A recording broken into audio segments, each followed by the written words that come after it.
আরাফার দিন আল্লাহ সুবহানাহু ওয়া তাআলা যতগুলি জাহান্নামীদেরকে জাহান্নাম থেকে বের করেন, অতটা কোনোদিনই মানে আর বের করেন না। তো এই যে জান্নাত থেকে জাহান্নাম থেকে বের করে জান্নাতে প্রবেশ করা, তো এরা কারা? কারা এই জিনিসটা পাবে? দেখুন, প্রথম কথা হলো যে হাদিসে রাসূলুল্লাহ বলেছেন, ইন্নাল্লাহা ইয়ানজিলু ইলাস সামাইদ দুনিয়া আশিয়াতা ইয়াউম আরাফা ফায়ুবাহি বিহিমুল মালায়েকা ফায়াকুলু আ আ ফায়াকুলু উনজুরু লিইবাদি জাউ শু'তান গুবরান।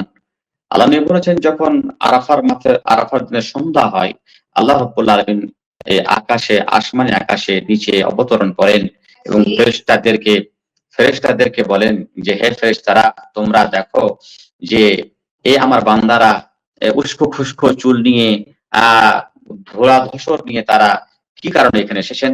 এবং আল্লাহ রাব্বুল আলামিন বলেন যে, দেখো, তোমরা সাক্ষী থাকো, আমি সমস্ত মুমিন বান্দাদেরকে বা সমস্ত আরাফার মাঠে যারা উপস্থিত তাদেরকে আমি ক্ষমা করে দিলাম।